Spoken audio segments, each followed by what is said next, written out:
Was it? Yeah. All right. Okay. Okay.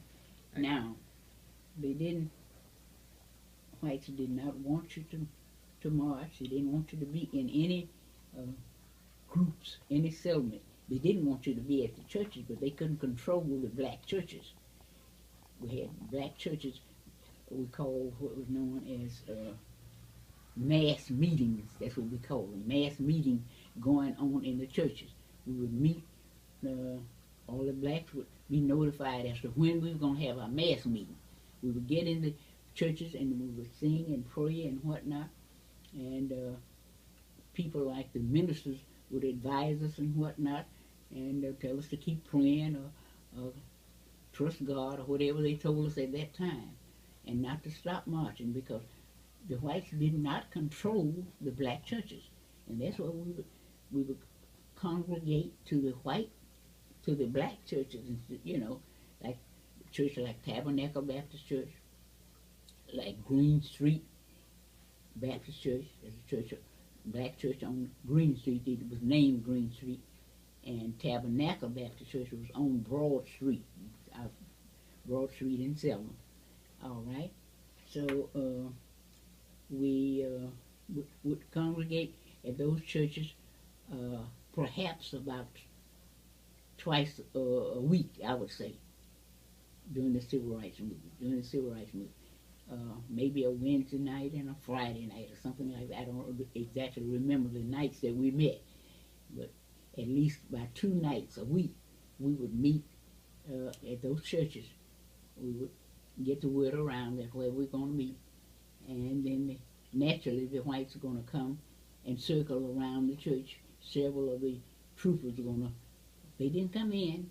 I don't remember them coming inside of the churches. I think some of them may have come in and stood at the door. I'm not too sure about that, but I know that they were outside. They were outside with their clubs and whatnot. I guess to try to beat you if anything that they thought you were doing wrong.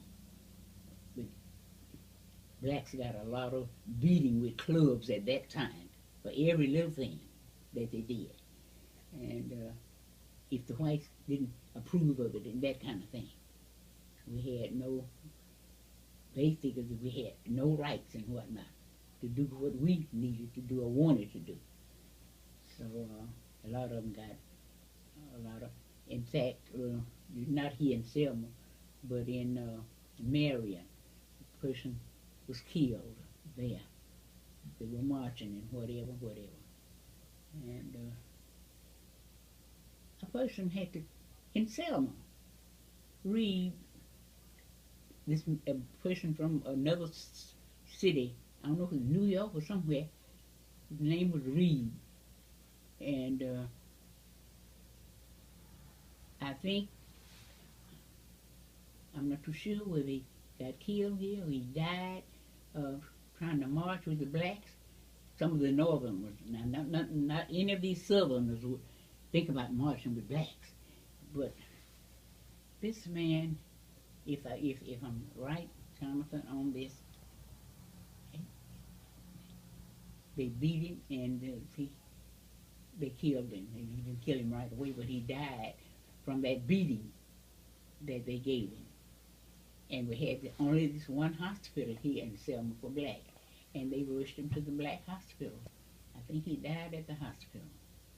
I'm not, probably you don't need to quote that, but I'm not too sure. But I remember he died after they had beat him. But he came from the north to march with the blacks. What else? Those were terrible times. They were terrible times.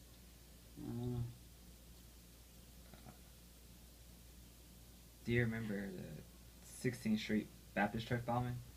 Like when that happened? And I heard about 16th Street. That's in Birmingham. I heard about 16th Street. There was some girls got killed there, I think. Yeah. Poor little girls. Something. I don't have that solid in my mind right now. 16th Baptist. But those girls were killed marching there on 16th Baptist. And you have to get somebody from Birmingham back years ago to record, to remember. I mean, that remembers it so that they can tell you about it. I'm not too sure about the 16th Baptist Church. I know some girls got killed. They were killed at that time. And if I had known your questions, I could have asked some of these people around here who may have remembered what really happened there. I'm not too sure, but I know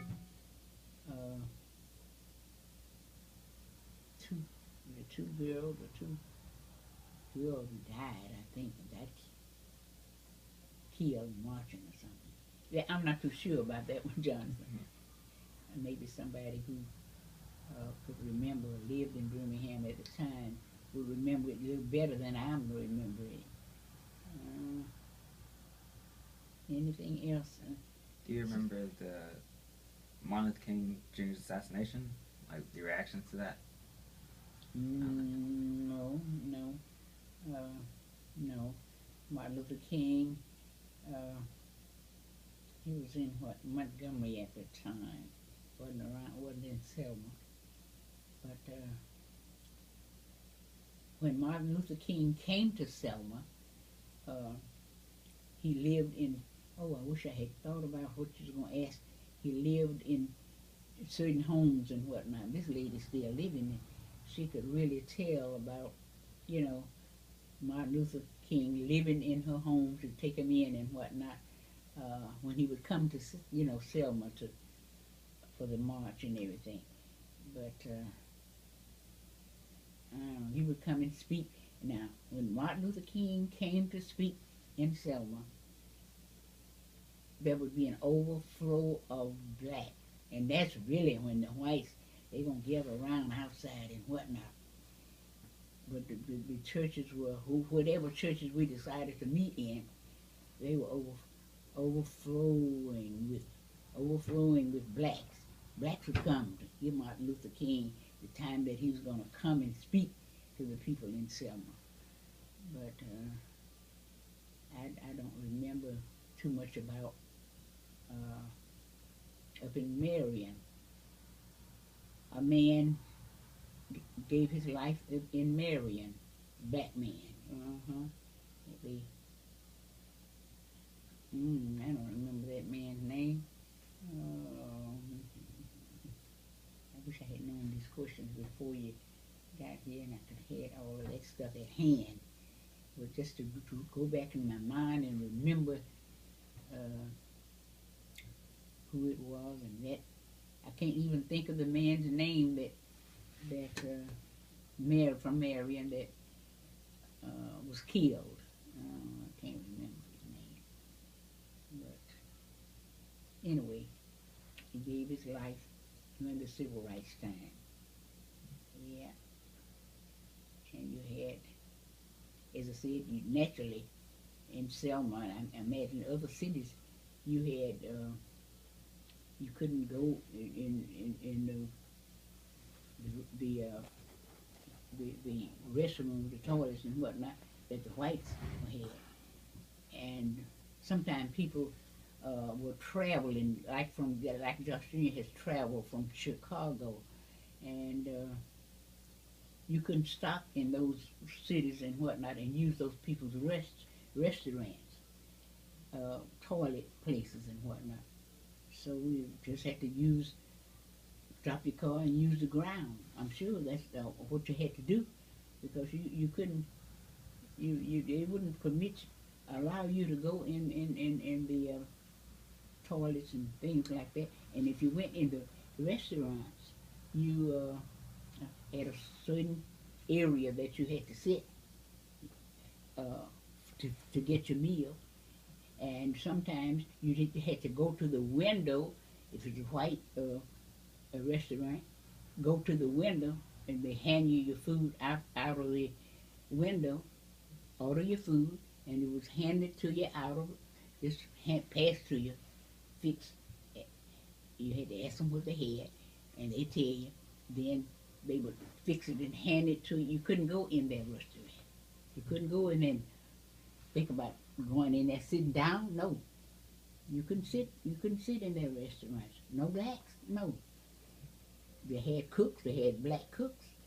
They always used black people to cook for them and whatnot and serve the tables. But you couldn't sit down and eat in the same places that they were sitting. No, couldn't do that. They were separate. Go to your black places. We had one or two black places on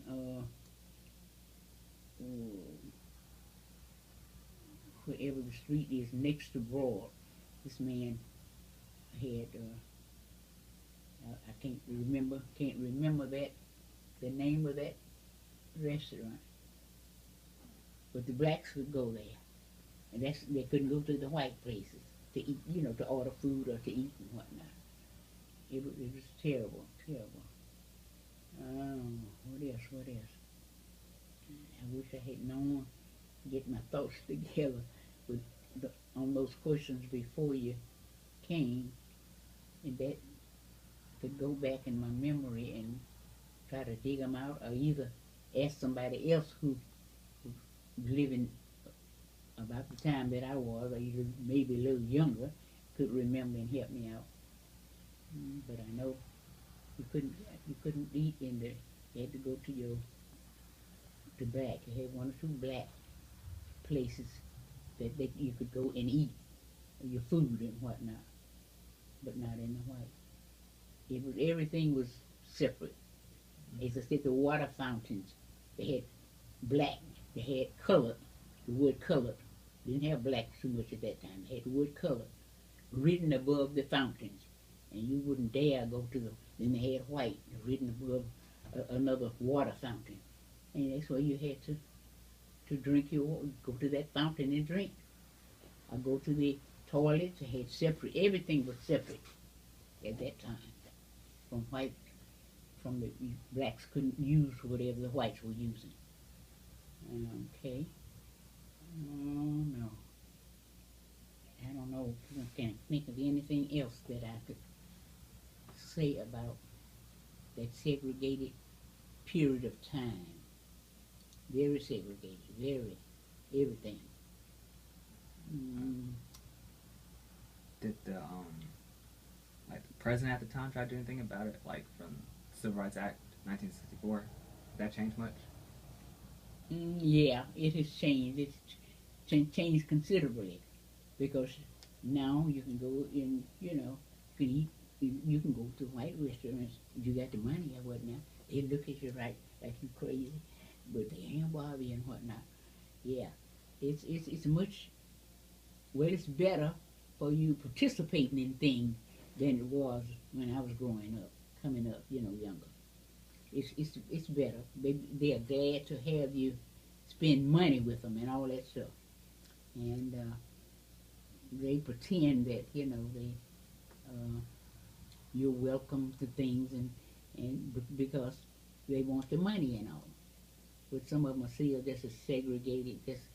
You can see that seemingly colors change when you walk into their places.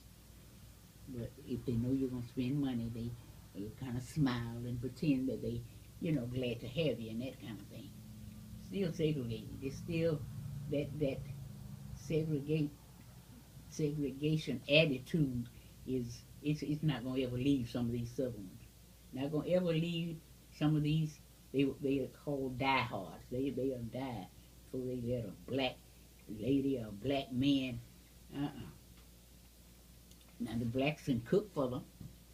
They have black cooks. Oh yeah, and Susie or whatever the black person's name will cook. And see, that to me is so stupid because while you cooking, you can put anything in the food.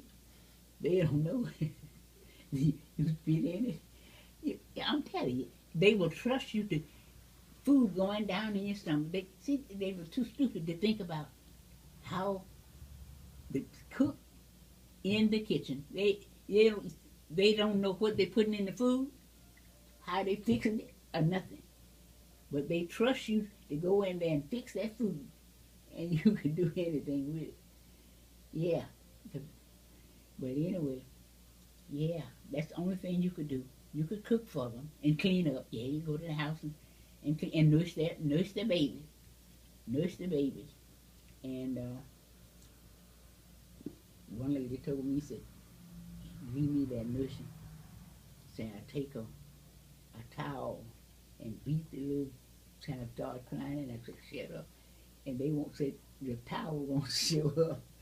The towel won't show up on that skin on that knee. I said, no. You could nurse their children. You could cook for them and wash their clothes and things like that. But to sit at the table like we sat here today, you couldn't do that. Mm-mm. Go in that kitchen and cook.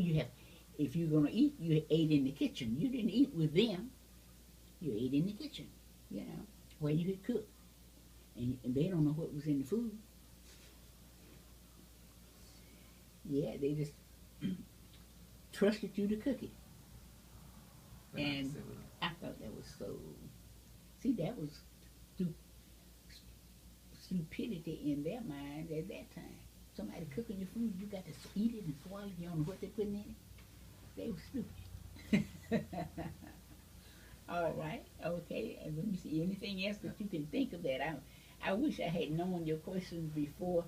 Sonya told me you were coming when the phone came, but I didn't know what you would ask. But some of those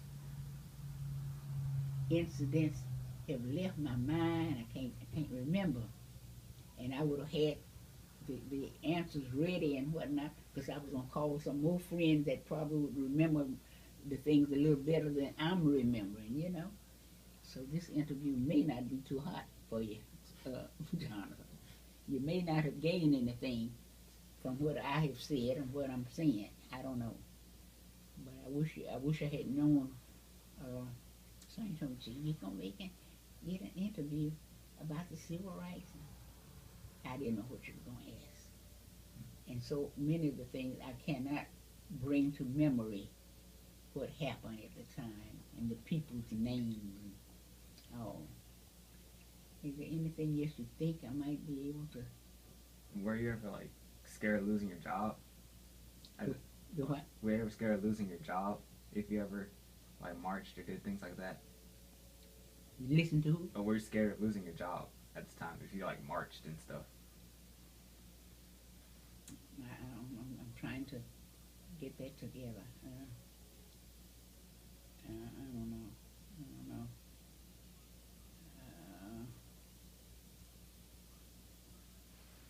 Give me an example of what you think that I might answer. Have any idea what you think of that? If you ever protested or marched, would you lose your job? No. Your job. Oh, your job. Oh, job. My job. Let me see. In my job,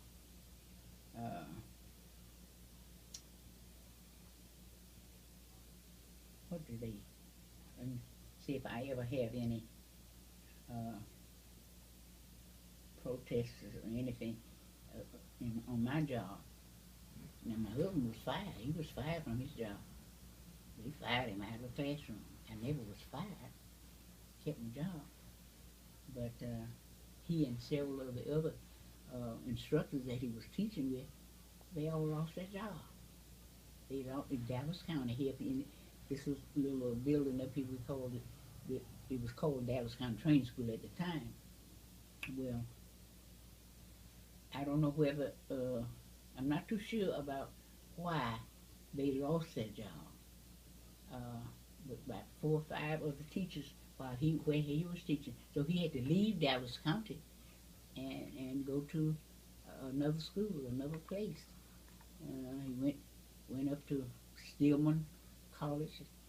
That was mainly a black college, Stillman College up in Tuscaloosa, and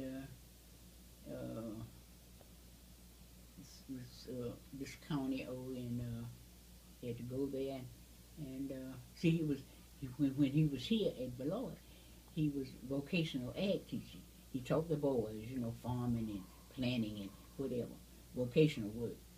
And when he lost his job, then he went and had to go to Tuscaloosa, and he was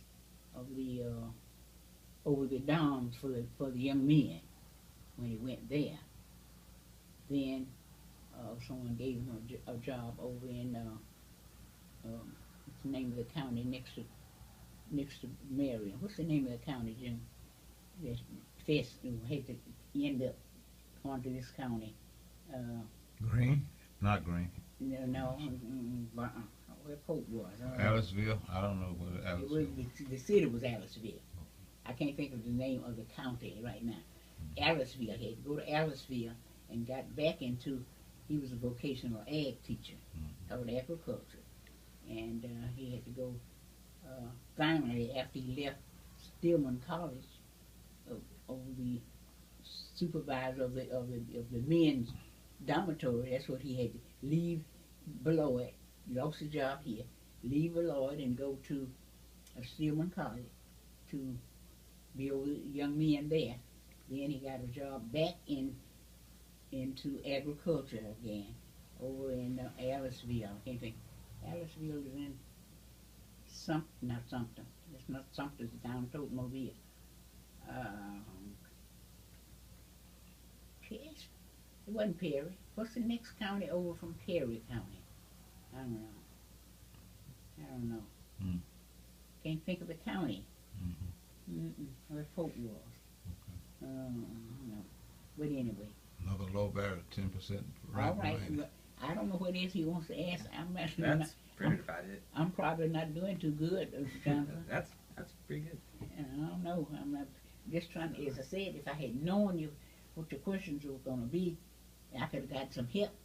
Somebody else could probably remember what I'm not remembering too well, and we'd have had it a little better than what I'm doing, with some more help, You're doing fine. I don't know. I hope I can help some. Yeah. I don't know. Yeah. So that's pretty much it. You think that's pretty fair? It's fair. It's not too hard. No. It was Maybe good. fair. Well, yeah, you okay. This one, y'all bring your batteries out. Y'all don't have the charger. Didn't bring a charger with you. Drum bar charger. See what he brought one. Cause he had 10% of his battery remaining. Yeah. What, I push this button and cut it off? Yeah. The red button. All right. Okay, Jonathan. I wish I had known. Sonya told me you were going to come down for an interview about civil rights, but I didn't know what the questions would be and whatnot. Yeah. Had I known what they were going to be, then I could have gotten some help. Okay, I didn't cut it. Let's see. They don't cut it off when you push it. The I red. could have gotten some help with, some of the other people. I would ask them. Their